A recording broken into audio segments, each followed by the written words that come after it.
Sir ఇంకొక అంశం sir.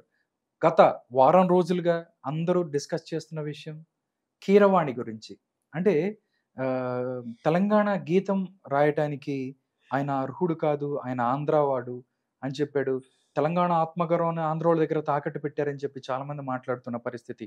కానీ కేసీఆర్ చిన్నజీయర్ స్వామి కాళ్ళు మొక్కినప్పుడు ఎక్కడికి పోయింది తెలంగాణ ఆత్మగౌరవం అని చెప్పి కొంతమంది ప్రశ్నిస్తున్నారు.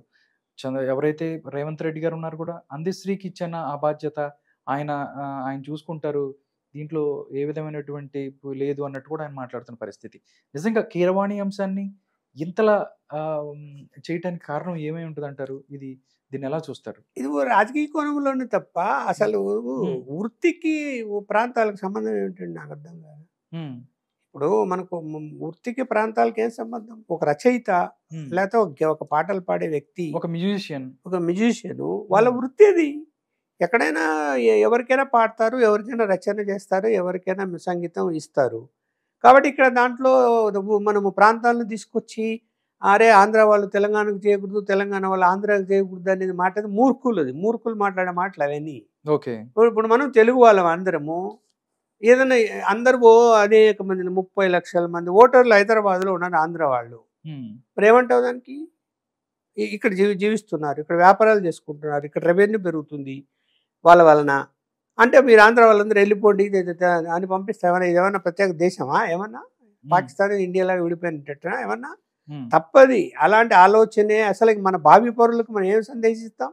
ఇప్పుడు ఎక్కడో గుజరాత్లో నుంచి, రాజస్థాన్ నుంచి, లేదంటే బీహార్ నుంచి వచ్చి హైదరాబాద్లో పనులు చేసుకోవడం లేదా? విజయవాడలో విశాఖపట్నంలో పనులు చేయడం లేదా? వచ్చి నువ్వు బీహార్ ఇక్కడ ఎందుకు వచ్చావని మాట్లాడతావా? లేదంటే మనం వెళ్ళి బీహార్లో పని చేయడం లేదా? కాంట్రాక్ట్ పనులు దొరికితే నార్త్ ఈస్ట్లో పోయి పని చేయడం లేదా? మన వాళ్ళు అన్ని చోట్ల పని చేస్తారు. అంటే పని చేసుకోవచ్చు, కానీ ఒక తెలంగాణకి ప్రతీకగా ఉండే ఒక గీతాన్ని మీరు తీసుకొస్తున్నప్పుడు దాని యొక్క పెయిన్ కానీ దాంట్లో ఉండే బాధో లేకపోతే వాట్ ఎవర్ ఇట్ ఈస్ అది ఒక తెలంగాణ వాడికి మాత్రమే అర్థమవుతుంది అని చెప్పి వాళ్ళు చెప్పే ప్రయత్నం చేస్తున్నారు.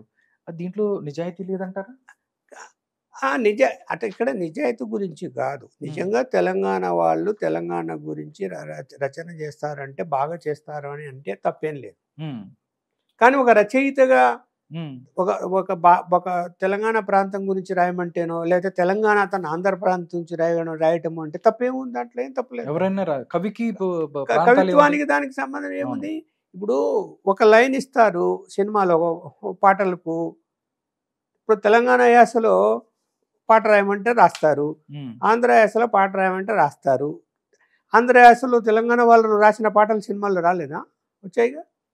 మరి ఆయన కూడా తెలంగాణ వాడు రాస్తాడా? మా యాసలో మనం ఆంధ్ర వాళ్ళం అంటామా?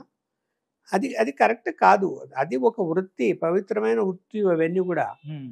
దానికి ప్రాంతాలు ఆపాదించడం కరెక్ట్ కాదు. ఇప్పుడు రాయిని ఆ పాటలో ఏమన్నా దోషాలు ఉంటే చెప్పండి, లేదా ఆ పాటలో ఏమన్నా సంగీతానికి సంబంధించి లైఫ్ లేకపోతే ఆ పాటలో క్వశ్చన్ చేయండి, పాట మారుస్తారు, వేరేది పెట్టుకుంటారు, అంతేనా? అంటే తెలంగాణ ప్రాంతానికి సంబంధించి చాలా మంది సంగీత దర్శకులు ఉన్నారు, వాళ్ళకి అవకాశం ఇస్తే తప్పేంటి అని దీని రాజకీయ కోణంలోనే బీఆర్ఎస్ పార్టీ కూడా దీన్ని సమర్థిస్తూ ముందుకెళ్తుంది. అంటే రేవంత్ రెడ్డిని ఇరుకుని పెట్టే ప్రయత్నంగానే చూడొచ్చు. అంతే కదా, అనవసరం అది. ఇప్పుడు తెలంగాణను రెచ్చగొట్టే రాష్ట్రాన్ని విడగొట్టారు. యాక్చువల్గా రాష్ట్రం విడిపోవాల్సిన అవసరమే లేదు. 60% రెవెన్యూ వచ్చి హైదరాబాద్ను వదులుకున్నటువంటి ఆంధ్ర వాళ్ళు ఇప్పుడు 10 సంవత్సరాలైనా కోలుకోలేని పరిస్థితుల్లో ఉన్నారు. ఆంధ్రప్రదేశ్లో మరి ఉందే లేదా? ఎక్కడ డెవలప్మెంట్ అయింది? రెవెన్యూ ఎక్కడ ఉంది? అప్పుల పాలైతే కూర్చుంది. ఎందుకు? మనం హైదరాబాద్ నగరం వదులుకోవటం వల్ల 60% రెవెన్యూ ఉంది ఓన్లీ సిటీలో. మరి అలాంటిది అక్కడ ఇంకా డెవలప్ కాకుండా ఇబ్బంది పడుతున్నప్పుడు అక్కడ వాళ్ళు ఇక్కడ వచ్చి వ్యాపారాలు చేసుకోవచ్చు, ఇక్కడ వాళ్ళు అక్కడ పోయి వ్యాపారాలు చేసుకోవచ్చు, అన్నీ చేసుకోవచ్చు. కానీ పాటలు రాస్తామంటే తప్పంటే ఎట్లయితుంది? సంగీతం ఇస్తామంటే తప్పవుతుంది ఎట్లా భావిస్తారు? నాకు అర్థం కాదు. దాన్ని ఎందుకు రెచ్చగొట్టడం? అతను మంచిగా రాశాడో చూడండి, మంచిగా రాయకపోతే ఇంకొకరితో రాయించుకుంటారు, అంతే కదా. ఆ రాసిన విధానము చూడాలి. అంటే కొంతమంది కూడా అంటున్నారు, ఎవరైతే కాంగ్రెస్ పార్టీకి సంబంధించిన వాళ్ళు కేసీఆర్ తెలంగాణ బ్రాండ్ అని చెప్పుకుంటున్నా కాళేశ్వరం కట్టింది ఆంధ్ర మెగా కృష్ణారెడ్డి, అంతే కదా. దాంట్లో తెలంగాణ తిరుమల అని చెప్పుకుంటే యాదగిరి కొట్టిన ఆర్కిటెక్చర్ ఆనంద్ సాయి కట్టాడు, ఇలా మొత్తం అన్ని చెప్పుకుంటూ పోతున్నారు, అంతే. ఇప్పుడు సరే కేసీఆర్ గంగా మరి టీఆర్ఎస్ పార్టీని బీఆర్ఎస్ ఎందుకు చేశాడు? మరి తెలంగాణ తీసేసి భారత రాష్ట్ర సమితి అని చేశారు. ఎందుకు పెట్టుకున్నాడు మరి? మరి సెంటిమెంట్ ఎక్కడ పోయింది ఇప్పుడు? ఆ ఉమ్, సెంటిమెంట్ ఎక్కడ పోయింది? నువ్వు టీఆర్ఎస్ పేరు మీద ఉద్యమాలు చేశావు, టీఆర్ఎస్ పేరు మీద రాష్ట్రాన్ని తెచ్చుకున్నావు, అధికారాన్ని 10 సంవత్సరాల దాకా పరిపాలించావు. ఉన్న పలంగా నువ్వు టీని తీసేసాడు, తెలంగాణ పదం తీసేసి భారత రాష్ట్ర సమితి ఎందుకు పెట్టుకున్నావు? మరి నీకు సెంటిమెంట్ ఉంటే దాన్ని కంటిన్యూ చేసుకోవాలి కదా. ఉమ్, మరి మీకే సెంటిమెంట్ లేదు, ఇంకా మళ్ళీ ప్రజలు సెంటిమెంట్ గురించి రెచ్చగొట్టడం ఎందుకు? అవసరం ఏముంది? ఓకే.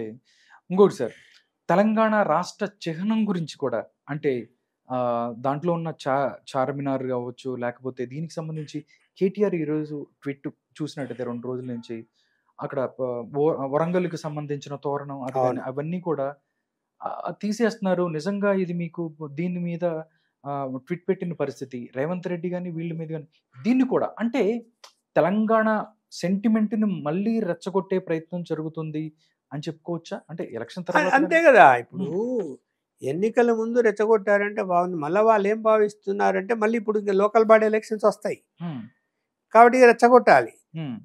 పార్టీ మనుగడ కష్టమైపోతున్నది బీఆర్ఎస్ పార్టీకి. ఇప్పుడు కూడా పార్లమెంటరీ ఎన్నికల్లో కూడా రిజల్ట్స్ ఏం పెద్దగా రావు, వాళ్ళకి 1-2 కూడా రావు. అదే సార్, మేము మీతో అది కూడా మాట్లాడదాం. అందువలన వాళ్ళు ఏంది సెంటిమెంట్ మీదనే పార్టీ బతకాల్సి వస్తుంది. ఇప్పుడు వేరే కారణాలు కనపడడం లేదు.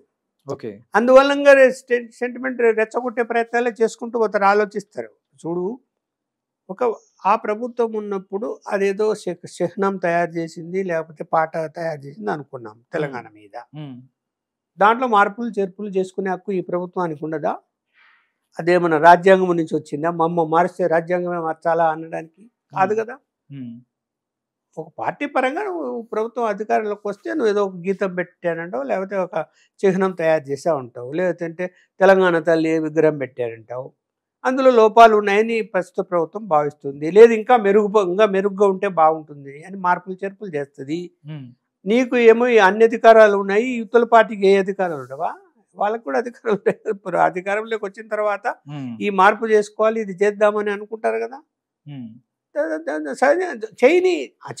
దాంతో పాటుగా సార్ టీఎస్ అనేది టీజీగా మార్చడం మీద కూడా చాలా మంది అభిప్రాయాలు తమ యొక్క ఇది బాలేదు, అంటే టీఎస్ టీజీ అయ్యింది, వీళ్ళు కూడా సేమ్ కాంగ్రెస్ పార్టీ కూడా టీజీ చేసింది తెలంగాణ అని చెప్పి వాళ్ళు కూడా మాట్లాడుతున్నారు. ఎమోషన్ మీదే రాజకీయాలు నడుస్తున్నాయి తెలంగాణ, అంతే కదా.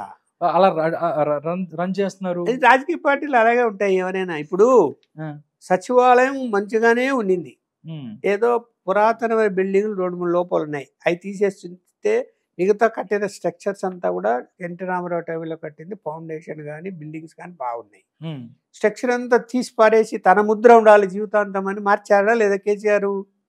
మరి ఇప్పుడు రేవంత్ రెడ్డి వచ్చాడు, ఆయన కూడా తన ముద్ర అంటూ ఉండాలి అని చెప్పి ప్రయత్నాలు చేయడంటే చేస్తాడు. అందులో లోపాలు ఉంటే మాట్లాడాలి, లేదు తెలంగాణకు వ్యతిరేక భావాలు ఉంటే మాట్లాడాలి, లేదు తెలంగాణ ప్రభుత్వ ప్రజా వ్యతిరేక వ్యవహారాలు నడుపుతుంటే మాట్లాడాలి, విమర్శించాలి, అడ్డుకోవాలి. ఇదేం తప్పలేదు, అడ్డుకోవాలి.